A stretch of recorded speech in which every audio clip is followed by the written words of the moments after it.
신정 귀한 집회에 초청해 주셔서 함께 하나님의 말씀을 생각하고 또 나눌 수 있는 기회를 주신 것 감사합니다. 목사님과 당회 앞에 감사를 드립니다. 이 교회를 와서 보니까 이 교회는 참 인상적으로 잊어지지 않는 교회이기도 합니다. 이 교회에 설립하셨던 그 오종동 목사님이 별세하기 전 저희들이 한 3일 전쯤 되나요? 방문을 했어요. 방문했는데 누워 계시다가 후배 젊은 목사들이 왔다 온 소리를 듣고 벌떡 일어나 앉으시더니 옆에 쳐져 있는 병풍 요한계시록 21장 22장인데 그걸 이제 깨달았다고 저희들에게 한참 강의를 하셨어요. 그 병상에서. 그리고 며칠 후에 돌아가셨습니다. 경기노회에서 가장 막내 목사로서 이제 부산으로 장례식을 하러 가야 되는데 그 영정을 차 제일 앞에 제가 영정을 들고 부산 영도 고려신학교 그 장례식장까지 간 적이 있습니다.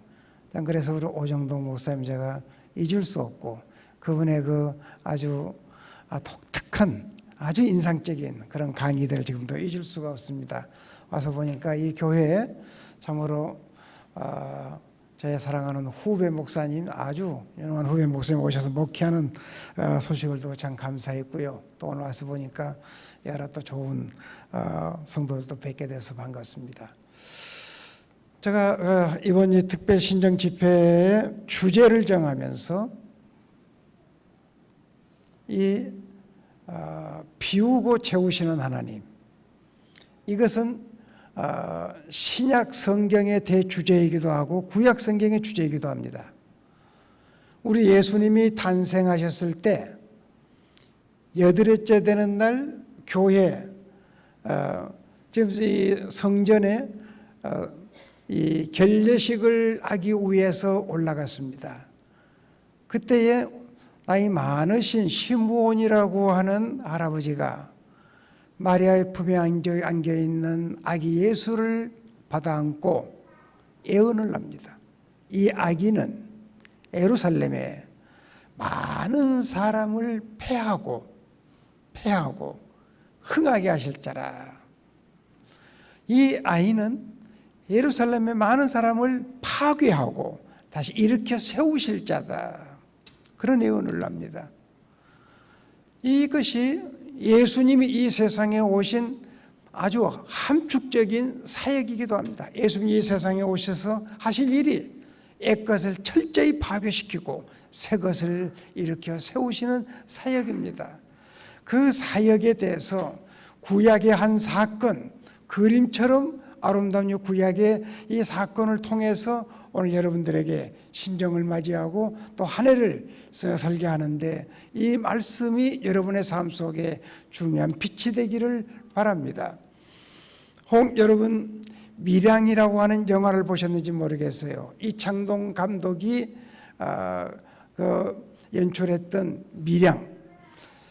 이 신문을 보니까 전도연 씨가 칸 영화제에서 이 여자 여우상을 받았다고 하는 소식을 참 기뻤습니다. 우리나라 영화도 이제는 세계적인 영화 반열에 선다 싶어서 그리고 저희들이 월요일 날 저희 부부가 영화관에 그 영화를 봤습니다.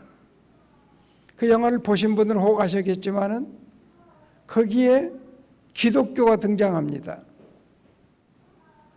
그 영화를 보면서 저의 마음속에 심히 불편했습니다. 이창동 감독이 지금 밀양이라고 하는 영화를 각본을 하면서 인간의 고뇌, 인간의 이 고난 문제를 주제로 지금 취급해 가지고 있지 않습니까? 인간의 고난, 원인 모를 고난. 이 고난의 근거가 뭐야? 이 고난 문제를 취급하는 것인데 그게 기독교를 끌어들여요. 기독교를 끌어들이는데 기독교는 그 고난의 문제의 해결로서가 아니라 한바탕 푸닥거리식으로 소품으로 사용하고 버려버리는 속이 몹시 불편했습니다. 제가 그 영화를 본 다음에 제가 돌아와서 다음 주일에 제가 설교를 해야 되겠는데, 기독교가 이 인간의 고난 문제를 어떻게 말하고 어떻게 취급해 주는가, 인간의 고난 문제에 대해서 이창동 씨가 봤던 그 정도밖에 안 된가, 인간이 안고 있는 삶의 이 고난의 문제, 기독교는 거기에 대해서 뭐라고 말하는가, 이 주제를 지금 마음에 아주 강하게 부담을 가졌습니다. 그래서 그 설교를 하기 위해서 성경 본문을 지금 마음속으로 헤매는 거지요. 창세기부터 계시록까지. 그때 제 마음속에 떠오르는 것이 이 룻기서를 떠올렸습니다. 룻기. 여러분, 이 룻기서를 여러분들 아주 그 내용 자체가 극적이기 때문에 여러분들 룻기에 대한 설교를 들은 사람은 그냥 머릿속에 그대로 남아있을 거예요. 또 한두 번 성경 읽은 사람은 아주 극적이기 때문에 그 룻기서의 스토리가 여러분의 가슴 속에 남아있으리라고 생각합니다.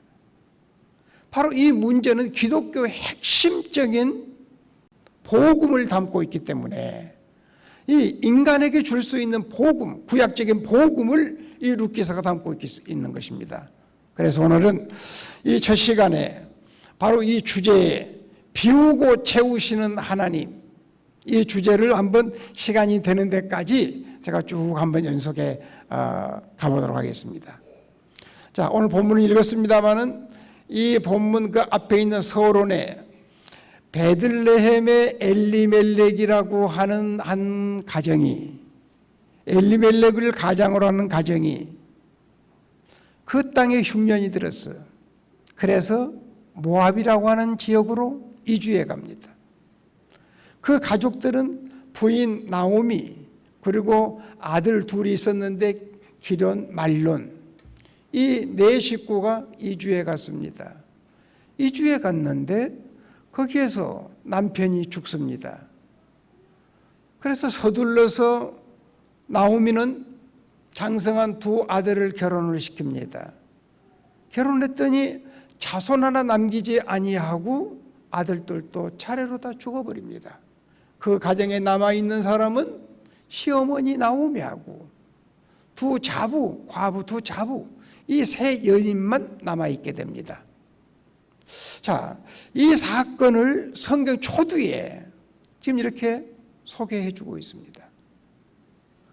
도대체 이 지금 성경 무엇을 말하려고 이 한 가정에 이렇게 철저히 몰락해버린, 철저히 파선당한 이 사건을 우리에게 소개해 주는 것인가?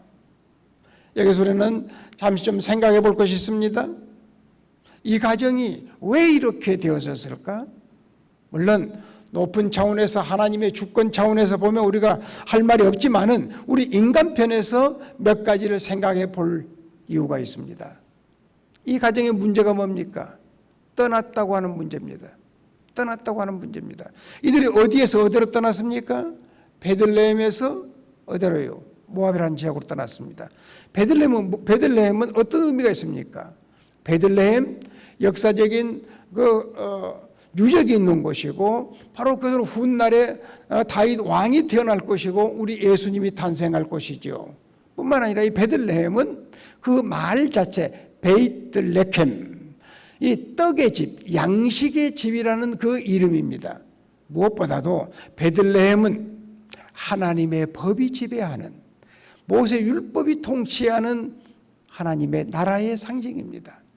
하나님의 법이 지배하는 그 곳에서 더 나은 삶을 살겠다고 그것을 등지고 세상, 하나님이 없는 모압, 그모스 신을 섬기는 모압 지역으로 옮겼다고 하는 것은 문제가 있죠. 문제가 있죠. 이 떠난다고 하는 문제. 이 말을 우리가 이 지금 온 세계가 하나의 나라처럼 살고 있는 이런 시대에 이 다른 나라로 이주해 가서 살지 말라는 말인가? 그런 뜻이 아니지요. 자, 이 하나님의 법이 지배하는 곳에서 하나님의 법이 없는 다른 신이 지배하는 곳으로 옮겼다. 이것은 그대로 우리에게 적용이 됩니다. 오늘 하나님의 법이 지배하는 하나님의 교회에서 더 나은 삶을 살겠다고 세상을 향하여 떨어져 나가게 되는 것은 굉장히 위험합니다. 하나님의 징계를 받을 수밖에 없는 위험한, 떠난다고 하는 것 위험합니다. 자, 좀 더 들어가 봅시다. 이 지금 가정에 지금 남편이 쓰러지고 난 다음에 두 아들들을 서둘러서 결혼을 시켰어요. 그랬는데 그 결혼은 어떤 결혼이었습니까? 모압 여인하고 결혼을 시켰습니다. 나오미는 모세 율법에 의해서 양육을 받았던 하나님의 법을 잘 아는 분이에요. 그런데 하나님의 자녀들이 하나님의 법을 무시해버리고 세상적인 가치관으로 가정을 가지게 될 때에 그것도 문제가 되지요. 여기서도 하나님의 하나님께서 주신 소중한 삶의 규범을 떠나는 것이죠. 여기도 문제가 있다. 또 뭐가 떠났습니까? 이 가정에. 그렇게 보면 이 가정에 그 가정의 가장이었던 엘리멜렉이 태어났을 때 엘리멜렉의 부모들, 그들의 그 조상들은 우리 한국 사람과 마찬가지로 유대인들도 그들이 부모들의 조상들의 그 어떤 삶의 이념, 삶의 어떤 그 정신을 담아주기 위해서 이름에다가 그것을 지어주지요. 우리나라도 아이들 태어나게 되면 부모의 어떤 부모의 세계관, 부모의 신앙관을 압축해서 담아주지 않습니까? 엘리멜렉이 태어났을 때 그 부모들은 그들이 간직하고 있었던 신앙의 열정을 이름에다가 넣어주셨어. 엘리멜렉, 엘리, 많이 들어본 소리 아닙니까? 나의 하나님은 엘리, 나의 하나님은 멜렉 왕이시다. 그러니까 이 아들이 태어났을 때의 부모들은 너는 너의 하나님을 왕처럼 받들고 살아라고 하는 그 부모의 열정을 이름에 담아주신 것이죠. 그런데 엘리멜렉이 장가가서 가정을 이루고 자식을 낳는데 그 자녀들의 이름을 보면 아주 이상한 이름을 지었습니다. 말론, 기론이라고 했습니다. 자, 거기에 그 내용이 뭡니까? 말론이라고 하는 것은 병이라는 말입니다. 그러니까 아들을 태어나서 어떤 지체장애가 있어서 그런지 모르겠는데 아무튼 아이를 이름을 병신아 늘 이렇게 불렀단 말이에요. 자, 늦잠을 자면 병신아 일어나서 빨리 밥 먹고 학교 가야지. 둘째, 기론이야. 이것은 없어질 것 소모라고 하는 뜻이에요. 이 없어질 놈아 일어나서 빨리 세수하고 일해야 되지. 이렇게 부모들이 자식을 향하여 불러댔으니 그 아이들이 제명대로 살았겠나라고 하는 생각을 우리가 해볼 수 있습니다. 아무튼 여기서는 뭘 봅니까? 신앙 유산이 선조들이 간직하고 있었던 신앙의 그 열정이 엘리멜렉 때에 와서 단절되는 것을 보게 돼요. 이렇게 될 때 위험하다. 이렇게 될 때 하나님의 징계가 가깝다 하는 것을 우리는 볼 수 있습니다. 자, 이제 본문으로 들어가 보겠습니다. 오늘 본문 이렇게 해서 가정이 남편도 쓰러지고 두 아들도 쓰러졌습니다.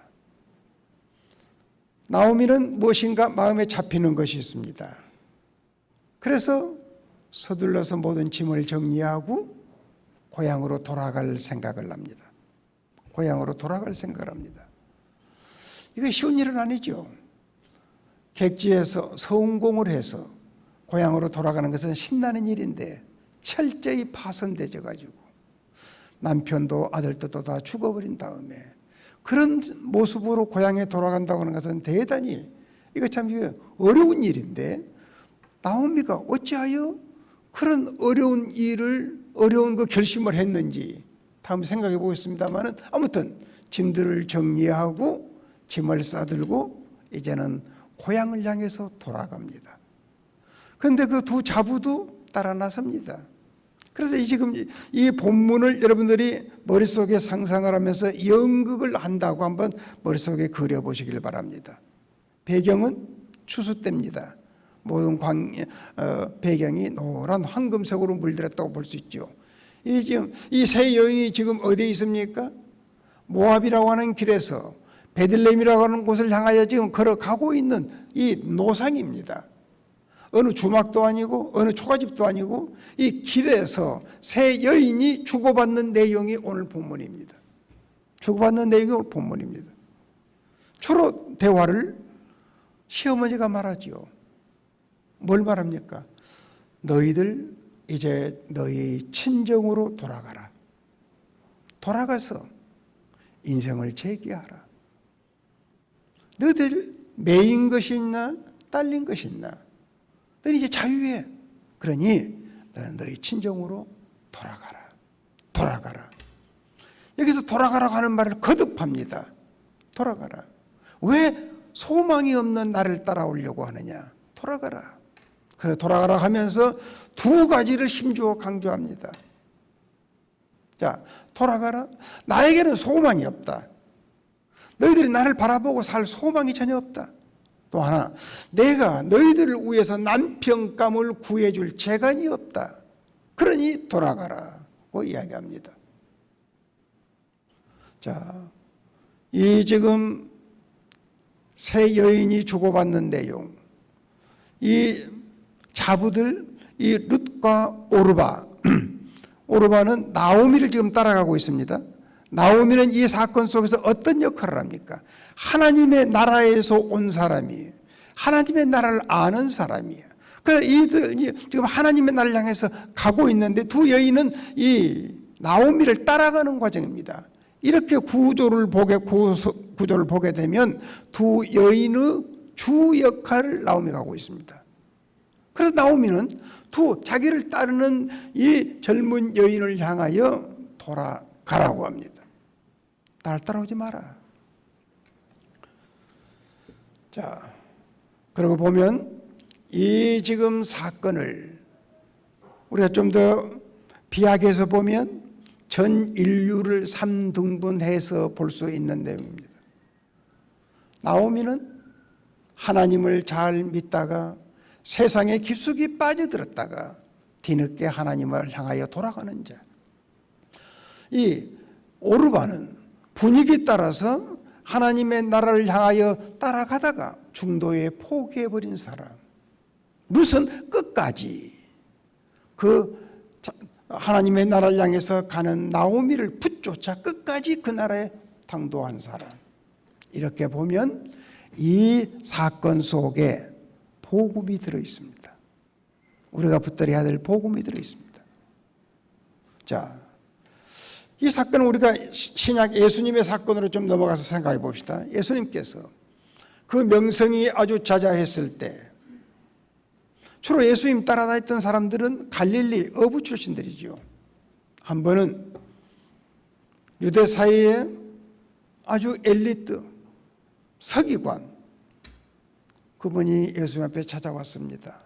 예수님, 제가 예수님을 따르겠습니다. 그때 예수님은 어떻게 반응을 보이셨습니까? 공중에 새도 깃들일 보금자리가 있고 들의 여우도 들어갈 굴이 있다. 나는 머리 들 곳도 없어. 왜 주님이 말했습니까? 네가 무엇 때문에 나를 따라오려고 하느냐? 네가 생각하고 있는 그것 나는 내게 약속하지 못한다. 다른 이야기 볼까요? 예수님께서 아주 그 이름이 유대 사회에 알려졌을 때 부자 청년 관원이 예수님 앞에 찾아왔어. 어떻게 하면 영생을 얻을 수 있습니까? 예수님께서 하나님의 율법을 지키라. 아, 율법 말입니까? 율법은 제가 어려서부터 다 지켰습니다. 그래, 예수님이 그 청년을 사랑하셨다고 그랬어. 그리고 그에게 본질적인 대답을 합니다. 네가 영생을 얻기를 원한다고 하면 너의 가진 소유를 팔아서 나누어 주고 나를 쫓으라. 나를 쫓으라. 그 말씀을 들었던 이 부자 청년 관원은 심각한 고민을 받았습니다. 영생을 향하여 예수를 따를 것인가? 그러자고 보니 소유를 다 포기해야 되고 소유를 향해서 가려고 하니 영생을 등져야 되는 이 기로에 서게 됩니다. 자, 오늘 이 사건은 뭡니까? 하나님의 나라는 우중이 뚜중이 아무에게나 주어지는 것이 아니란 말이에요. 하나님의 나라를 소유하기 위해서는 두 가지를 극복해야 됩니다. 본문으로 돌아가 봅시다. 하나님의 나라를 소유하기 위해서 첫째, 너희의 계산을 내려놔라. 너희의 합리성을 내려놔라. 두 자부에게 나는 너희들에게 소망이 안 된다. 너희들에게 도움이 안 돼. 이 늙은 것 보고 어떻게 평생 살 거니? 그러니 돌아가라. 시어머니가 젊은 두 자부에게 지극히 당연한 이야기를 합니다. 잘못된 이야기입니까? 오늘 우리더라도 그렇게 해야 되지요. 당연한 이야기야. 그런데 하나님의 나라는 이 당연한 것, 이 합리적인 이것을 뛰어넘지 아니하면 하나님 나라는 주어지지 않습니다. 하나님 나라는 주어지지 않습니다. 너희들이 나를 따르려고 하거든 너 자신을 부인하고 따르라. 또 하나 극복해야 되는 것이 뭡니까? 나는 너희들의 남편감을 만들어낼 재간이 없다. 그 이야기 아닙니까? 자, 어떤 의미에서 지금 두 여인에게 있어서는 깊이 마음 깊은 바닥에 묻어버리고 다시는 생각하고 싶지 않는 그 가장 깊은 인간적인 욕망을 나오미는 끌어내가지고 그들 앞에 제시합니다. 너희들은 남편이 필요한 사람들이야. 평생을 이 젊은 날 어떻게 너 평생 홀로 사는 거니? 응? 그러니 돌아가서 너희 친정으로 돌아가서 다시 재혼하여 행복하게 살라는 것이죠. 나는 너희들의 이 가장 기본적인 가장 근본적인 욕망을 채워줄 재간이 없다. 하나님의 나라를 소유하기 위해서는 하나님의 나라를 받기 위해서는 인간의 가장 깊은 욕망을 포기해야 됩니다. 포기해야 됩니다. 예. 이걸 포기하지 아니하면 하나님의 나라는 주어지지 않습니다. 저희들이 신학교 다닐 때 한 상동 목사님이 저희들에게 목회학을 가르치셨어요. 한창 가슴에 선교적인 비전을 안고 신학교 찾아왔습니다. 첫 시간에 들어오셔서 하는 말씀이 그거는 표현입니다. 형님들 뭐 달라고 이 학교 찾아왔소? 이 학교 무슨 캠퍼스가 줬소? 뭐 때문에 찾아왔소? 먹고 살기가 어려워서 이 학교 찾아왔습니까? 그것은 크게 잘못입니다. 그런다고 하면 저기 연탄 구루마 끌고 사는 것이 훨씬 편합니다. 이 야채 구루마 끌고 사는 것이 훨씬 편합니다. 이 길은 자기가 죽지 아니하고는 갈 수 없는 길입니다. 자기가 죽지 않고는 못 가는 길입니다. 이것이 비단 이 목사 될 사람에게만 해당되는 말씀 아니에요. 주님의 나라, 주님의 그 나라, 하나님의 나라를 소유하기 위해서는 자기를 포기하지 않고는 주어지지 않습니다. 이걸 우리 알아야 돼요. 이걸 이야기합니다. 주님께서 나를 따라오려거든 자기를 부인하고 따르라. 네가 생명을 얻기를 원하느냐? 생명을 포기하라. 포기하라. 자, 이렇게 해서 두 자부가 갈라서기 시작하죠. 이 오르바는 시어머니 말씀을 들어보니 지극히 지당하신 말씀이야. 애정 때문에 이 젊은 것이 시어머니 곁에 있는다고 하면 시어머니 마음이 얼마나 더 아프고 괴로울 것이냐. 그런 시어머니 말씀대로 떠나드리는 것이 시어머니에게도 좋고 또 내 인생 하나로 한 번밖에 살 수 없는 내 인생인데 이렇게 죽은 것처럼 살 수 없잖아. 그래서 떠났죠. 지극히 합리적으로 떠난 거예요. 떠났습니다. 그래서 떠난 오르바는 이 사건 이후로 생명의 책, 하나님의 책, 성경에서 그 이름은 다시 나타나지 않습니다.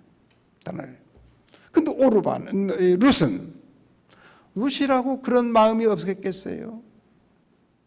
가장 깊은 그 욕망, 가장 본질적인 그 욕망, 그것을 끌어내었고 난 너에게 이것을 자신 못한다고 했을 때 그는 그 욕망을 바닥에 집어 던져놓고 발로 밟고 어머니 저를 돌아가라 하지 마세요 하면서 어머니를 붙쫓았더라. 붙쫓았더라. 그래서 나오미는 이 지금 책의 주인공이 되는 겁니다. 하나님의 나라를 소유하게 되는 것입니다.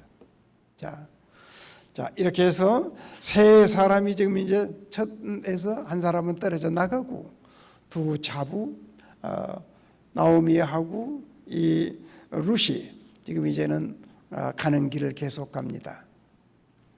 그 다음 사건을 보게 되면 이제 나오미가 지금 룻을 향해서 돌아가라고 하지 않고 이제는 데리고 갈 마음을 가졌죠. 그때 룻은 자기 마음에 결심된, 마음에 결이 된 고백을 15절부터 합니다.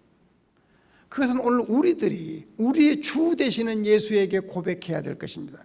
이 신정초에 우리 주님에게. 여러분 누구를 따릅니까? 룻은 나오미를 따라가고 있어요. 나오미가 그 주야. 오늘 우리는 우리 주 예수 그리스도를 따라가고 있죠. 그 주님에게 이 고백을 할 수 있기를 바랍니다. 첫째, 어머니께서 가시는 곳에 나도 갈 수 있습니다. 가는 길에 대한 문제예요. 어머니 가시는 그 길이 평탄한 길인지 험준한 길인지 그건 모르겠으나 어머니께서 가신다고 하면 저도 갈 수 있습니다. 그러니 돌아가라 하지 마세요. 우리는 우리 주님에게 이 고백을 드려야 됩니다. 주님이 어떤 길을 가셨습니까? 주님이 그렇게 온 유대사회에 환영받는 길만 가셨습니까? 때로는 환영도 받으셨죠. 모든 사람이 호산나 찬양하면서 주님을 따르는 그런 길도 있었어요. 그러나 주님은 그런 길만 가는 것 아니죠. 동족에게 배신을 받았어. 그리고 그는 죽어야 할 겟세마네 동산 골고다에 그는 갈 수밖에 없었다. 주님이 어떤 길을 가셨습니까? 주님이 어느 길을 가셨습니까? 저도 주님의 가신 길이라면 저도 그 길 갈 수 있습니다. 그 고백을 할 수 있어야 그리스도인이라고 할 수 있습니다. 자, 우리가 이 정초에 주님 앞에 그 고백을 합시다. 주님이 가시는 길이라고 하면 저도 가겠습니다. 아멘 해봅시다. 그게 그리스도인 되는 길이야, 그게. 두 번째, 어머니께서 머무시는 곳에 나도 머물 수 있습니다. 이것은 집에 대한 문제, 집에 대한 문제. 어머니께서 가셔가지고 무슨 전세방에서 사실지 30평 되는 아파트에 사실지 몰라. 그래 어머니께서 살 수 있으시다고 하면 저도 살 수 있습니다. 그러니 돌아가라 하지 마세요. 그 고백인 거예요.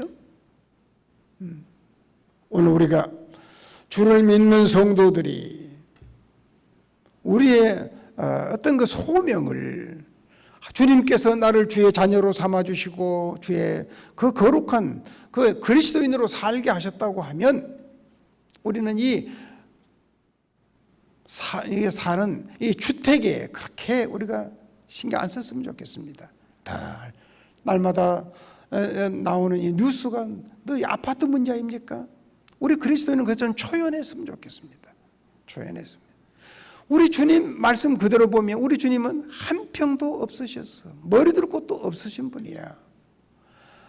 적어도 주님을 믿는 내가 저 자식과 함께 지날 공간이 있다고 하면 그것으로 만족해야 되죠. 만족해야 되죠. 그럼 항상 우리 예수 믿는 사람은 가난하게 그렇게 살아란 말이야. 그건 아니고 하나님께서 나에게 좋은 공간, 삶의 터전을 주셨다고 하면 그 터전은 소명으로 생각하라고 말이에요. 소명으로.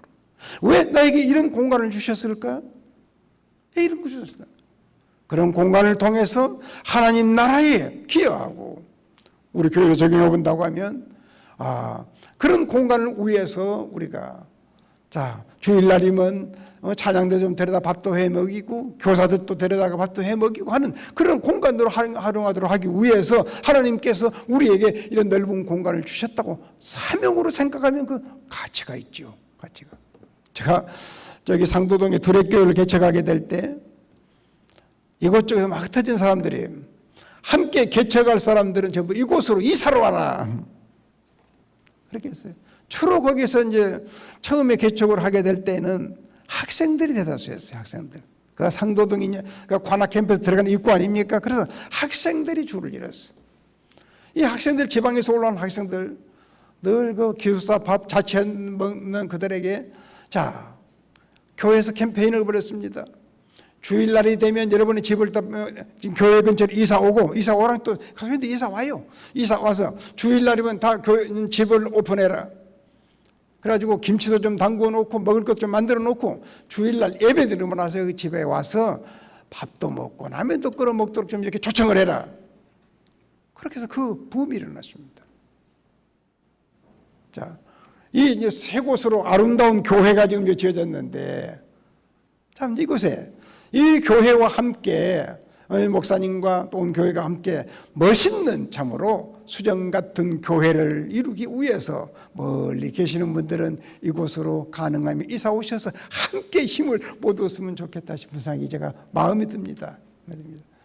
자, 주님이 거하시는 곳에 나도 거할 수 있습니다. 네, 있습니다. 네. 그 다음 주님의 백성 나의 백성 삼겠습니다. 주의 백성 나의 백성 삼겠습니다.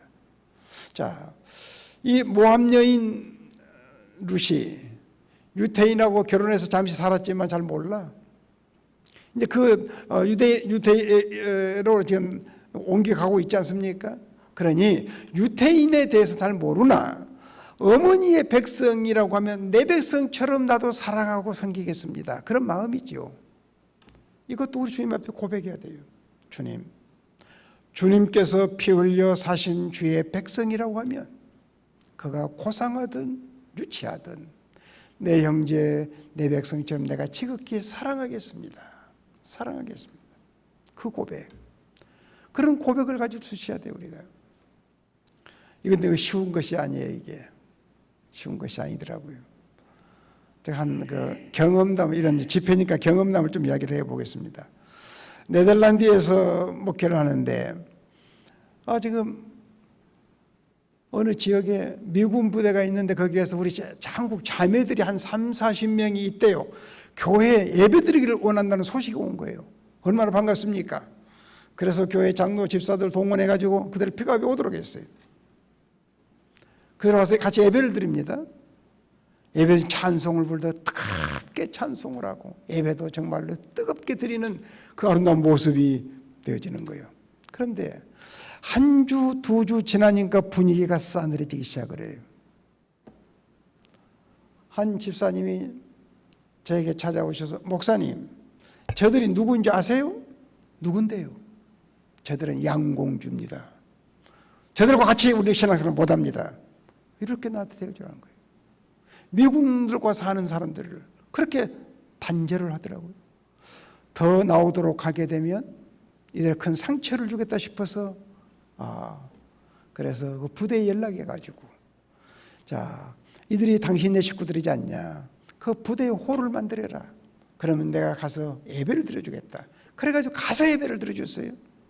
여러분, 지난날 그들이 어떤 삶을 살았든지, 지난날 그들이 어떤 모습으로 살았든지, 지금 예수 그리스도의 피로 씻기움을 받고 예수의 백성이 되었다고 하면 우리는 그들을 나의 형제, 나의 자매로 아름답게 받아들일 수 있어야 됩니다. 그의 지난 과거를 보면서 배척하고 그들과 함께 할 수 없다고 하는 것은 그건 그리스도인이 아니지요. 예수님의 정신이 아니지요. 그래서 이것은 아주 중요한 거예요. 어머니의 백성, 나의 백성, 주님의 백성, 주께서 피 흘려 사신 주의 백성이라고 하면 나의 백성처럼, 내 형제 자매처럼 내가 사랑할 수 있습니다. 사랑할 수 있습니다. 예. 자, 어머니의 하나님, 나의 하나님. 이 주제로 넘어갑시다. 이제는 이 신에 대해서 바꾸겠다는 것이죠. 어머니께서 죽으시는 곳에 나도 거기 죽겠습니다. 신앙의 지조 문제예요. 내가 이것저것 이렇게 노선을 바꾸지 않겠다는 거예요. 자, 이렇게 깊은 대화를 주고받으면서 이 나오미하고 룻은 목적지 베들레헴에 도착을 했습니다. 자, 거기 한번 봅시다. 자, 우리 19절부터 한번 같이 한번 읽어봅시다. 19절부터 22절까지 같이 한 목소리 읽어봅시다. 시작.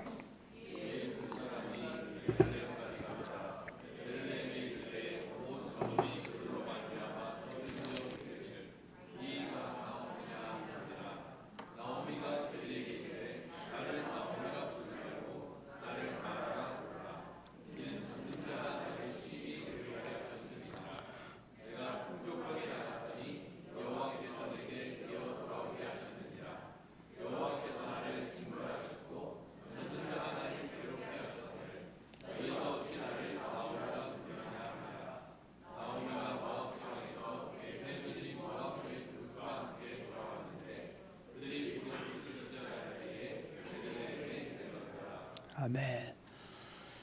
이렇게 해서 돌아왔습니다. 그랬더니 베들레헴 성내가 발칵 뒤집어졌습니다.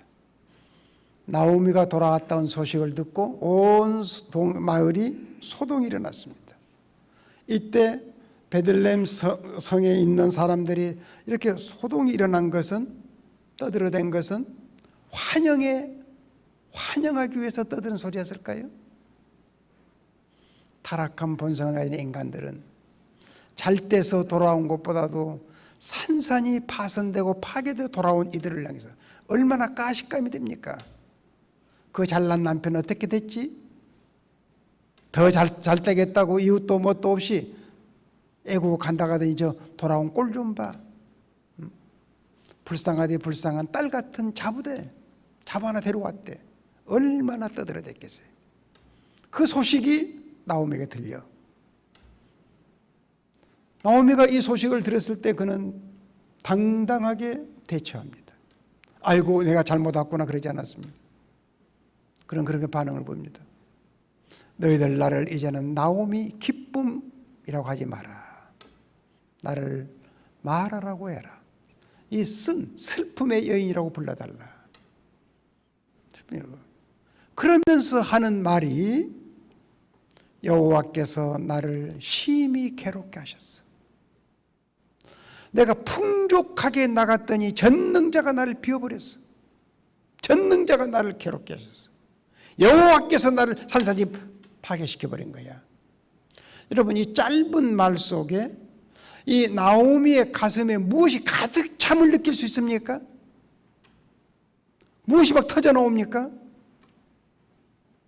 이 나오미, 무엇 때문에 내가 어떻게 해서 이렇게 철저히 파손된 자가 고향으로 돌아올 수 있었냐 말이에요. 무엇이 이렇게 고향으로 올 수 있도록 오도록 만들었습니까? 나오미의 말 속에서 그걸 알 수 있어. 지난 과거, 자기의 슬프디 슬픈 지난 날을, 그 과거를 자기가 주체가 되어서 해석하게 되면 견딜 수 없어. 아이고 남편이 애국으로 가져갈 때 내가 그때 말렸어야 되는데, 남편은 별 생각 없는 내가 남편 재촉해가지고 내가 모압으로 가자고 했어. 내가 망할. 그거 자기가 주체가 되어져서 지난 과거를 해석하게 되면 못 사는 겁니다. 한강에 뛰어내려야 되는 거예요. 그런데 지금 나오미는 자기의 지난 과거를, 이 산산이 부서진 과거를 지금 어디에서 어느 관점에서 해석합니까? 여호와께서, 전능자가, 내가 풍족하게 나갔더니 전능자가 나를 비워버린 거야. 뒤집어 버렸어. 전능자가, 여호와께서. 그러고 보니 나오미는 남편이 쓰러졌을 때 두 아들을 기대 보려고 했습니다. 아들도 또 쓰러져 버렸을 때 그는 정신을 바짝 차렸습니다. 그때 비로소 전능자 여호와를 바라보는 것입니다. 내가 풍족하게 나갔더니 여호와께서 뒤집어 버린 거야. 그때 이 나오미는 그런 입으로 그런 표현 안 했지만 그 마음 깊은 곳에 무엇이 되다 봅니까? 지금이라도 내가 여호와 앞에 돌아가기만 한다고 하면 그 여호와께서 나에게 다시 채워주실 거야. 그것이 봐지지 않습니까? 내가 풍족하게 나갔더니 여호와께서 그것을 비워버렸어. 이제 내가 주님 앞에 빈손 들고 돌아가는데 돌아갈 때 주님은 나를 긍휼히 여겨 주실 거야. 그 믿음 때문에 어쩌게 된 겁니다. 그 믿음 때문에. 이것이 주권 신앙을 회복하는 거예요. 하나님의 주권을 붙든 거예요. 주권을. 이제는 주님이 날 발로 찬다고 차버린다고 할 때는 주님 앞에 내가 멀어질 수 없어. 갈 수가 없습니다. 이제는 죽든지 살든지 나는 주님 앞에 나갑니다라고 이 간절함을 가지고 나올 때 이 다음의 사건이 이제 하나님께서 어떻게 전개하는 거 볼 수 있어요. 여기까지가 지금 이제 1장에서 여기까지가 철저히 비어지는 모습을 봤지 않습니까? 이제 이렇게 비어진 철저히 파괴되어 버린 이 인생을 하나님이 이제 어떻게 채워가는가 보자 말이에요. 그러고 보니까 이 사건은 그 옛날 나오미 이야기가 아니라 오늘 우리들의 이야기야. 우리들의 이야기. 자, 이제 2장으로 넘어갑니다. 2장 1절에서 3절까지만 봅시다. 다시 한번 읽어봅시다. 같이 한번 읽을까요? 2장 1절.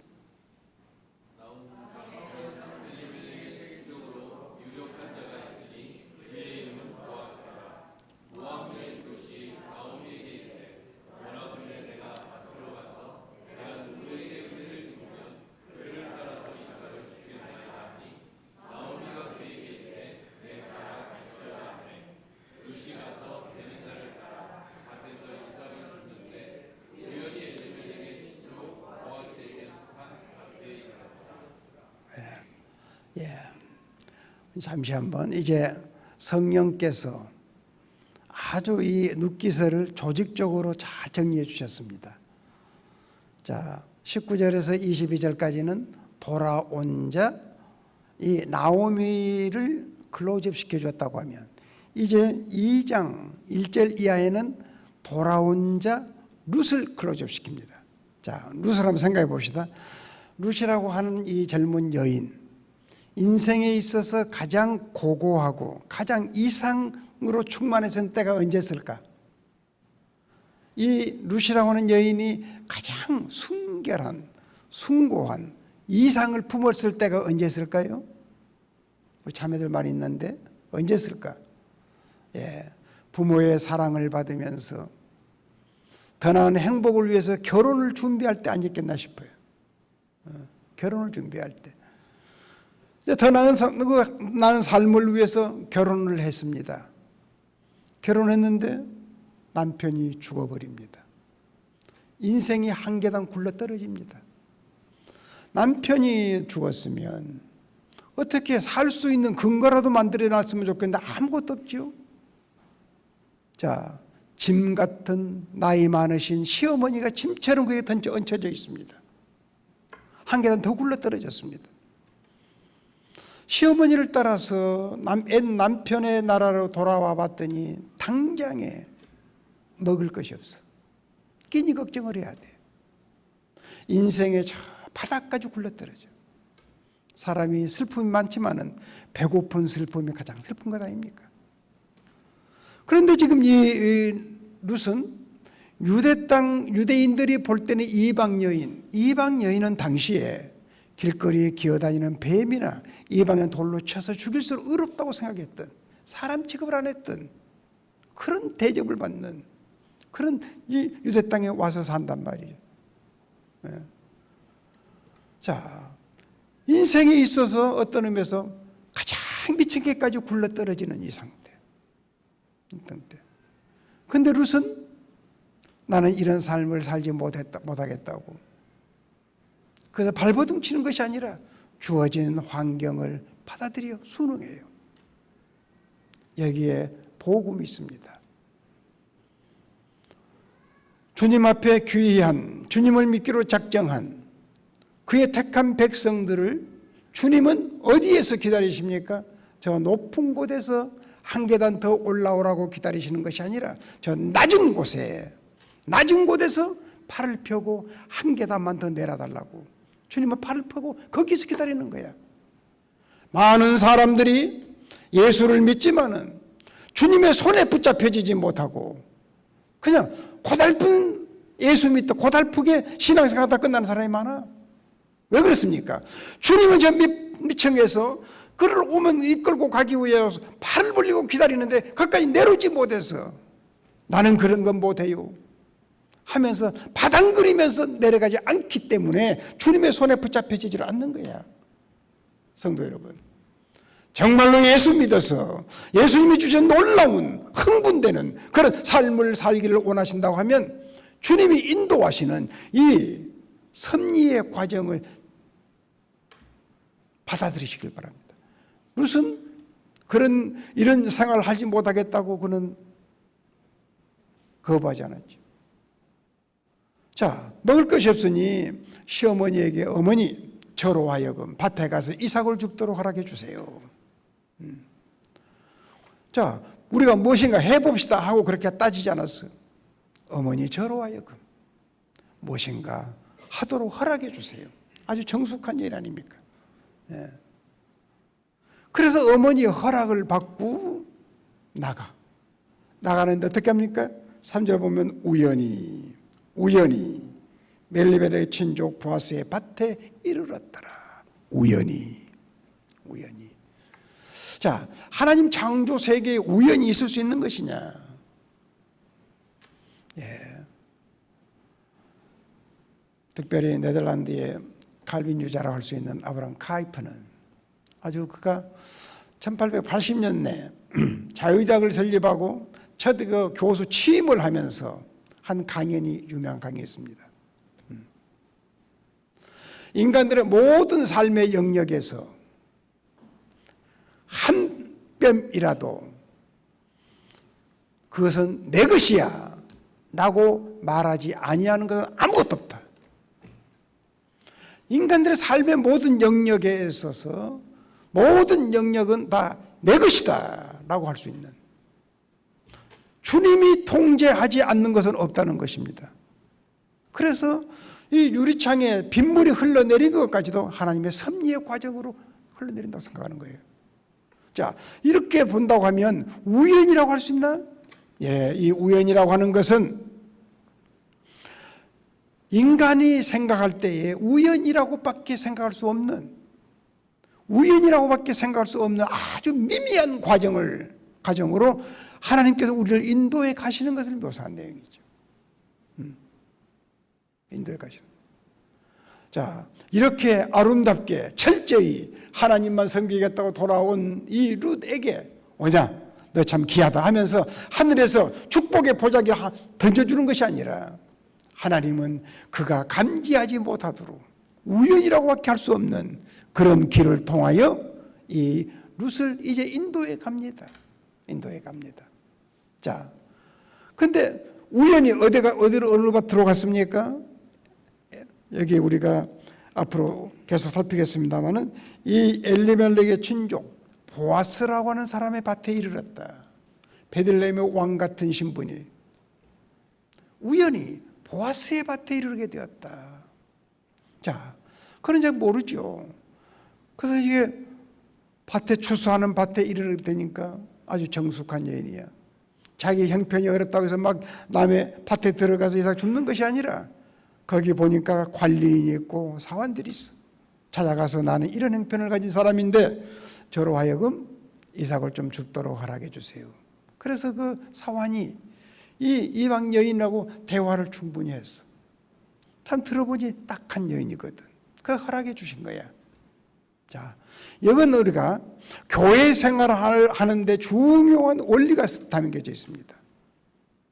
우리가 교회에 그냥 이삭 줍듯이 나의 필요한 주의 설교만 듣고 나는 간다. 그 하나님의 복받을 자세가 아닙니다. 교회라고 하는 것은 하나님의 타작마당과 같아.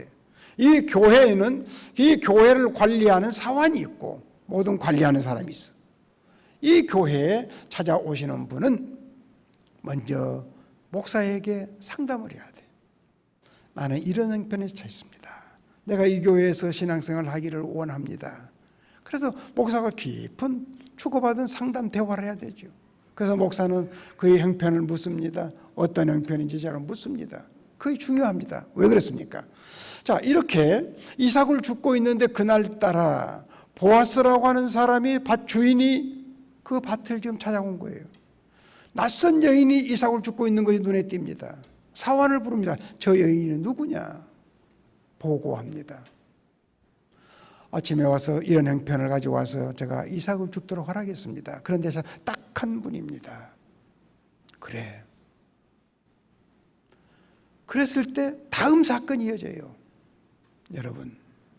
여러분이 목사와 상담을 했을 때 목사의 하는 일이 뭡니까? 목사의 비즈니스가 뭡니까? 목사는 자나깨나 여러분의 인생의 짐을 같이 지고 가는 사람이에요. 강단에 와서 기도할 때 목사가 무슨 기도합니까? 내 자식 내 딸 잘 때 기도하는 그 기도는 저 밑에다가 하둥바둥하고 여러분의 문제를 가슴에 안고 기도하는 거야.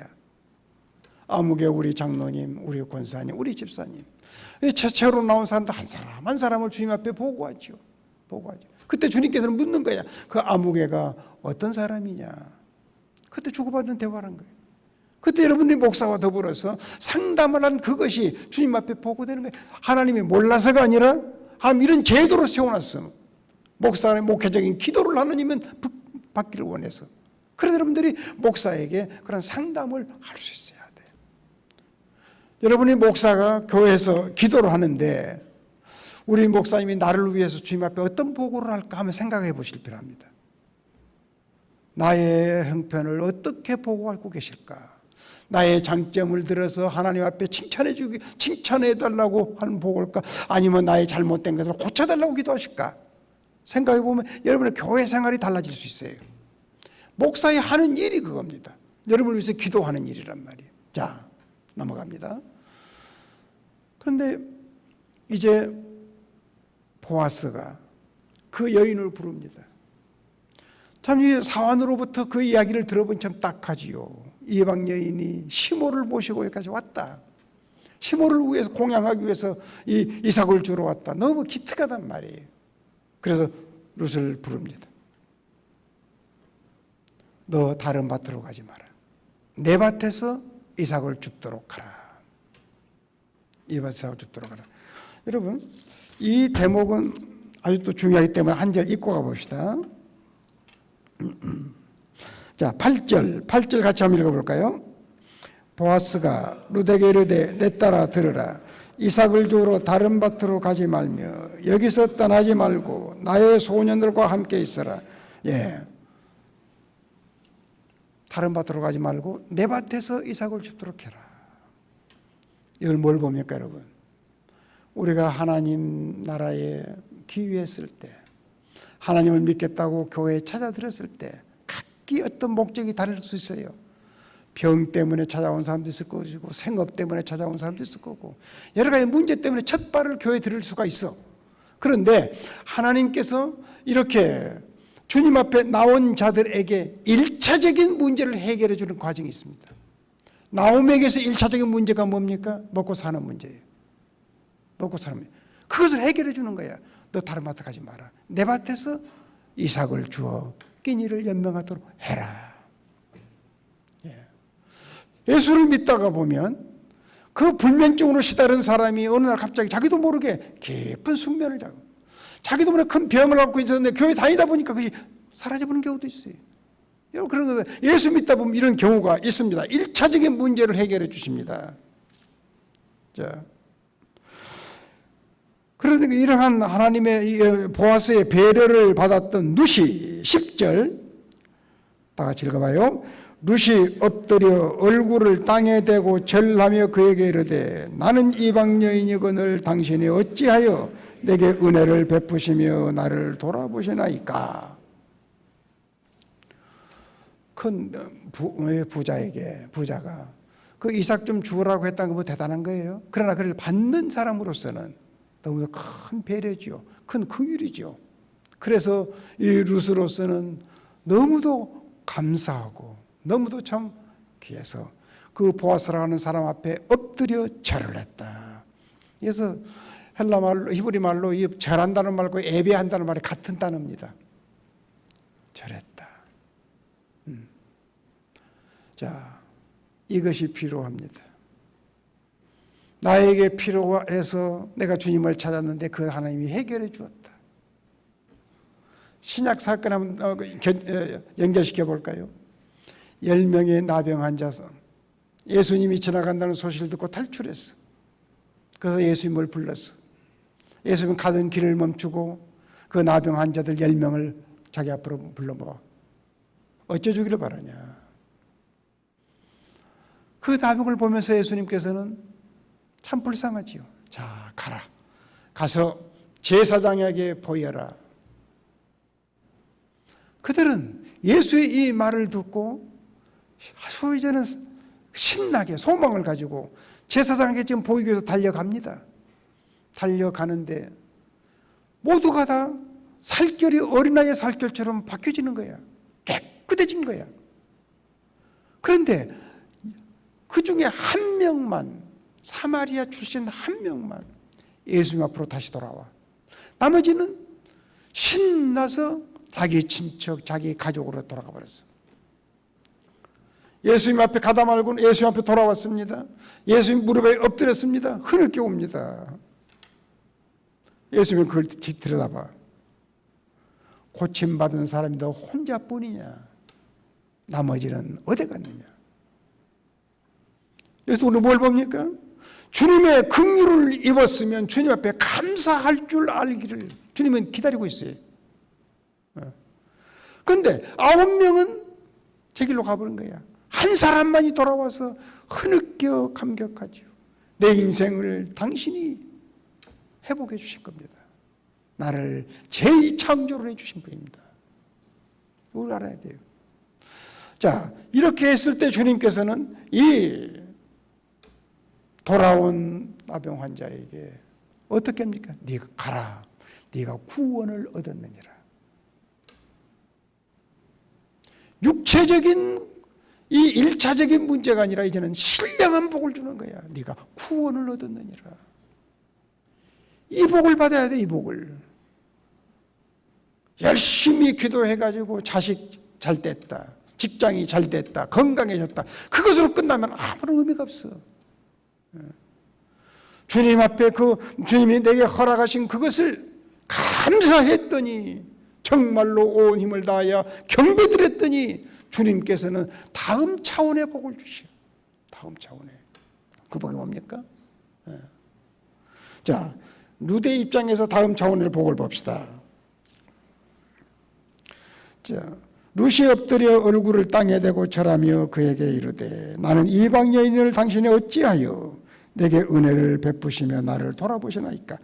11절 같이 읽습니다. 보아스가 그에게 대답하되 네 남편이 죽은 후로 내게 시어머니에게 행한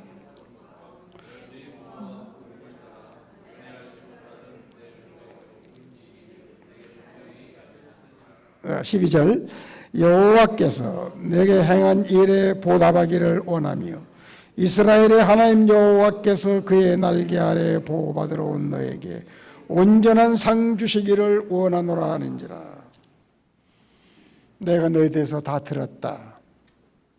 네가 그런 귀하게 네가 헌신하는 걸 내가 들었다. 그래서 상담하기를 원하는 거예요. 누굴 통해 들었습니까? 사환을 통해서. 주님이 여러분 형편을 알아. 그러나 목사의 기도를 통해서 받기를 원하시. 내가 다 들었다. 그러시면서 이 보아스는 예수님 같은 역할을 여기서 하고 있는데요. 이 보아스는 어떤 복을 줍니까? 자, 그 몸둘 바를 몰라 하면서 감사하여 절하는 이 룻에게 보아스는 어떤 복을 주지요? 여호와께서 너에게 행한 일에 보답하기를 원하며 네가 행한 일에 보답하기를 원하며 이스라엘의 하나님 여호와께서 그의 날개 아래 보호받으러 온 너에게 온전한 상 주시기를 원하노라. 성도 여러분, 이 복을 우리가 받아야 됩니다. 온전한 상, 여호와의 날개 아래 보호받으러 온 너에게 온전한 상 주시기를 원하노라. 어쩌면 유대사의 그 당시에 풍속으로 와서 이때 보아스는 두 손을 들고 여호와의 이름으로 축복하는 거예요. 여호와의 날개 아래 보호받으러 온 너에게 여호와께서 너에게 온전한 상 주시기를 원하노라. 온전한 상이 뭡니까 이게? 예.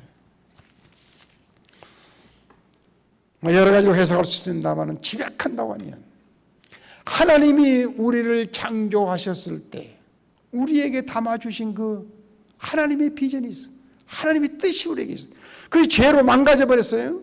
그런데 이제 그것이 온전해지기를 지금 기도하는 거예요. 그것이 온전해지기를 기도하는 거예요. 하나님께서 나를 창조하셨을 때 넣어두셨던 그것이 죄로 파괴되었는데 다시 그것이 회복되기를 원하는 거예요. 이게 아십니까 이게?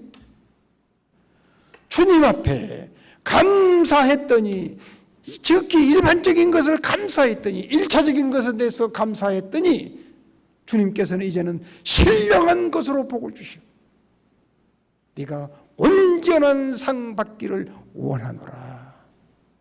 이 온전한 상 받기를 기원합니다. 여러분들 이 복을 받아야 돼. 금년에 우리가 1차적인 것에 머물지 말고 그것 때문에 하나님 앞에 감사해 보세요. 그 다음 단계 이 소위 2차적인 단계 온전한 상, 이 신령한 복, 하늘의 복을 여러분들이 받을 수 있기를 기원합니다. 이 복을 받기를 기원합니다. 자,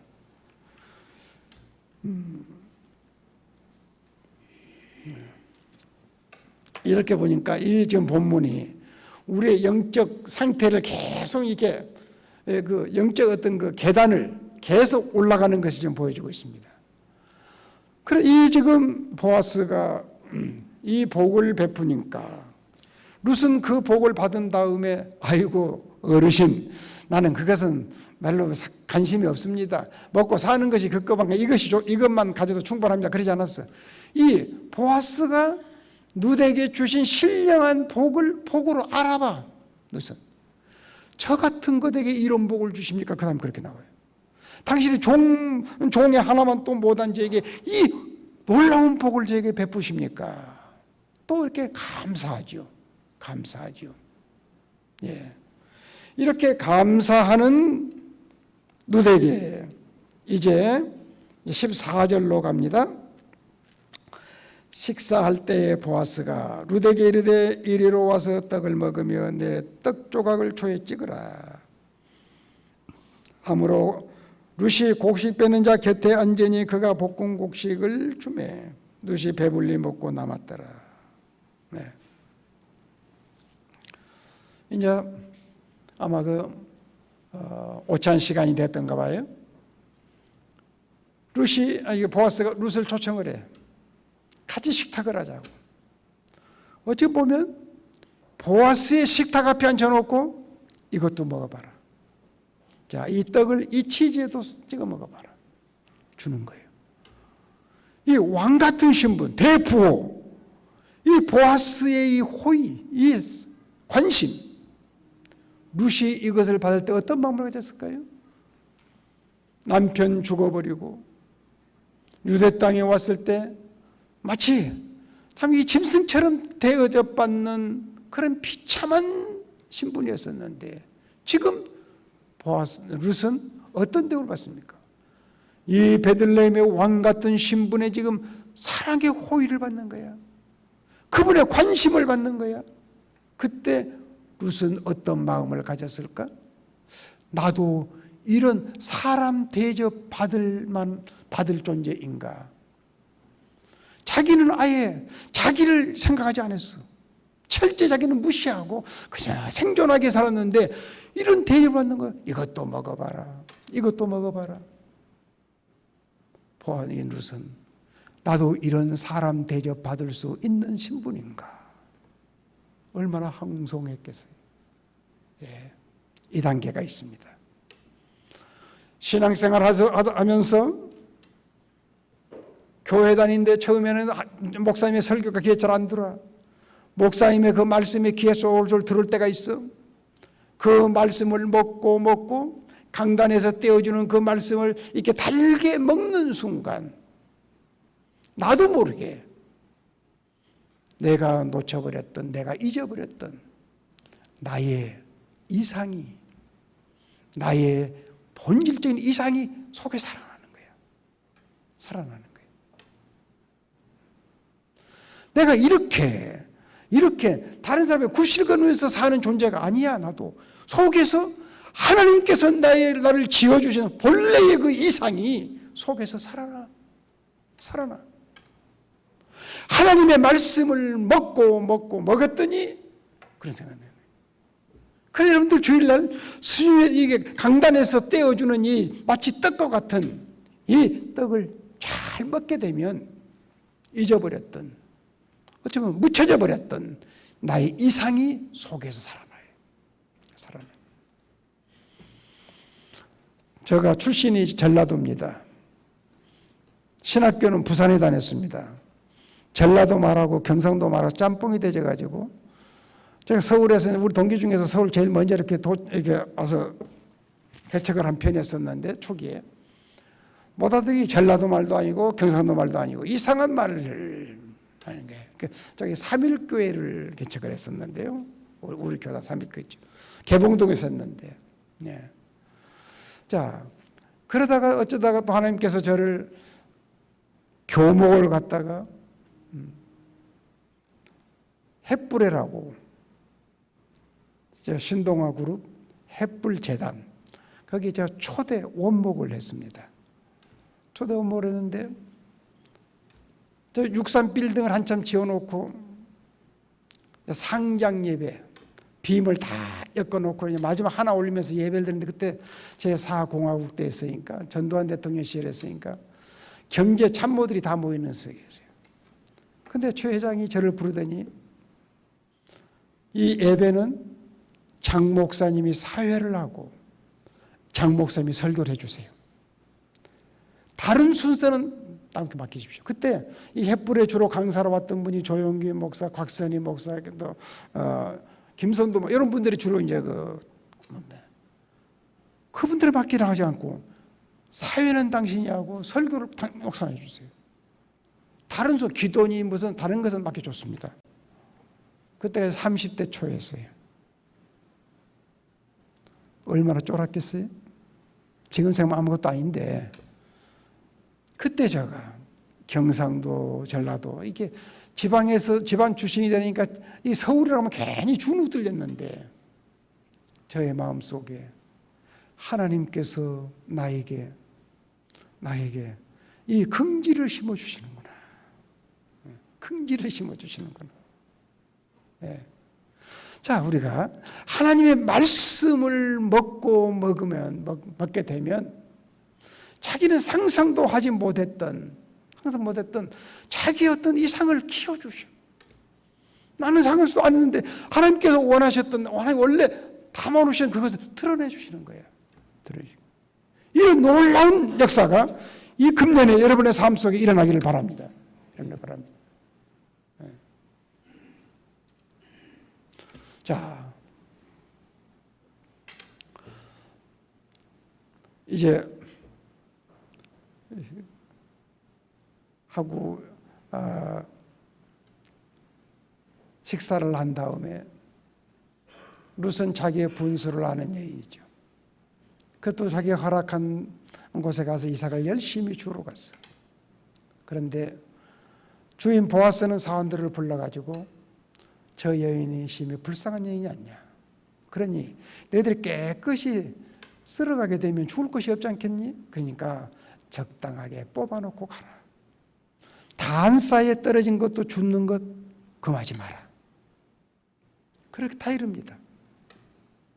자, 점심을 먹고 다시 일하러 나갔습니다. 룻은 오전과 점심 먹고 난 이후에 소득은 전혀 다르죠.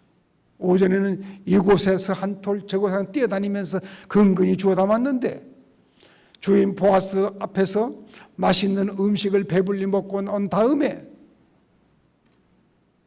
이삭을 주우러 갔더니 사업이라고 합시다. 사업을 했더니 오전에는 하나이다 하나 보태서 둘이 됐는데 오후에는 어떻습니까? 하나이다 하나를 더하는 것이 아니라 하나 열이 되고 백이 되고 수굴이 돼. 막 주워 담는 거야. 막 널려져 있는 거야. 사업 계획을 잘해서 그렇습니까? 이 룻이 오전과 오후의 차이가 왜 이렇게 다를 수 있습니까? 운이 좋아서 그렇습니까? 주인이 그렇게 될 수밖에 없도록 배려해 주신 거예요. 믿습니까? 예수 믿다 보면 이 경지가 있습니다. 이 경지가 있습니다. 예. 제가 화란에서 귀국해서 두레교회를 개척을 했어요. 한 번은 장로님이 추수감사절 헌금이라고 하면서 문서 뭉치를 하나 가지고 오셨어요. 그게 뭡니까? 목사님, 우리도 언젠가는 교회당이 지어야 되지 않겠습니까? 그렇죠. 내가 중소기업을 하기 때문에 공장을 짓기 위해서 땅을 사놨는데 그 땅이 길이 이상하게 잘라가 버려서 아예 건물 짓지 못하도록 되어졌습니다. 그때 제가 그 배상을 충분히 받아서 나머지 그 서류를 나도 잊어버렸습니다. 그 서류통에 해놨는데 생각해보니까 그거 있는 것이 기억이 나서 그 서류 뭉치를 가지고 온 거예요. 지금도 기억납니다. 1250평 의정부 신곡동. 그래서 제가 우리 송해 사무실에 전화를 해봤어요. 이런 땅이 있는데 재단에 열 수 있습니까? 그 땅이 무슨 땅이라고 합니까? 생산녹지라고 하면 밭이라고 합니다. 그건 아무 자도 쓸모없습니다. 건물 못 짓는다는 거예요, 그게. 그래 나도 잊어버렸어. 서랍 속에 해놨어. 그런데 우리 김영삼 대통령 시절에 신곡 단지가 형성돼 돈 찾아가라고는 소문이, 돈 찾아가는 연락이 온 거예요. 찾으러 갔더니 돈이 7억 8,700만 원이에요. 그 당시에 그것 가지고는 뭐 서울 몇 평 살 수 없죠. 그 돈은 이 교회를 짓기 위한 헌금하기 때문에 어떻게 교회당 근거를 만들어야 되겠다 싶어서 열심히 그 근저당 되는 그 땅들 찾아봤죠. 그랬더니 꼭 교회당 같은 건물이 나온 거예요. 경매에 나온 거예요. 지하 1층, 지상 2층, 200평씩. 그래서 정직하게 제가 이제 그 경매에 들어간 거죠. 7억 8,700만 원 그대로 아주 정직하게 내가 써냈습니다. 그때 그 땅이 3번 유찰이 된 거예요. 한 번 유찰할 때마다 20%씩 다운된대요. 세제주세요. 그래서 그 땅을 제가 인수받은 거예요. 그것이 지금 두레교입니다. 두레교회.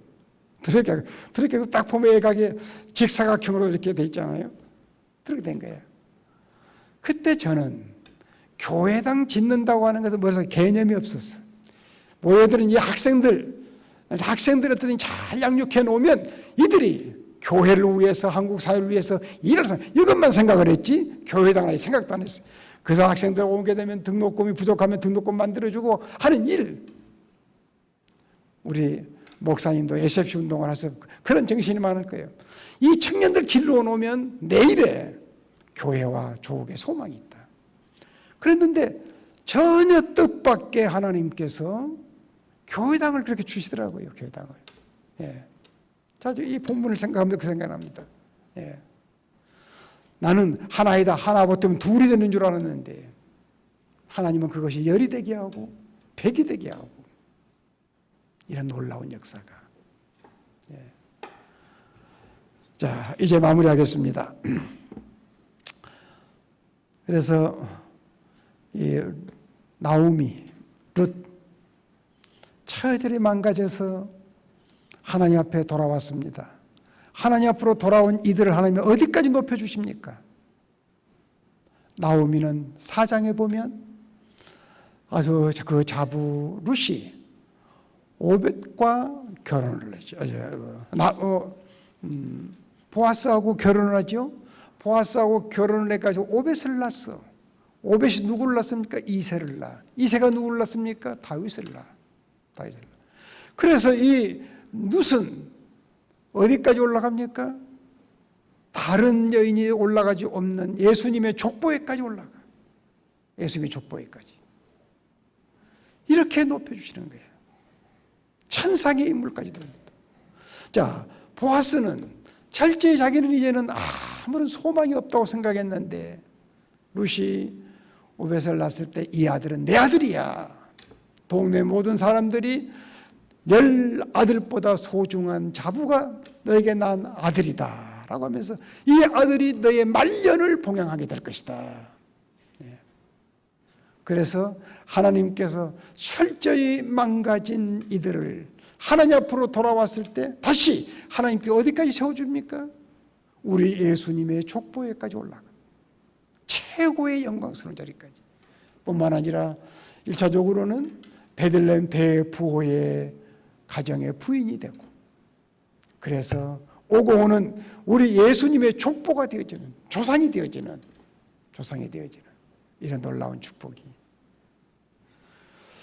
오늘 우리 수정교회 성도 여러분들에게도 이런 놀라운 역사가 이루어지기를 기원합니다.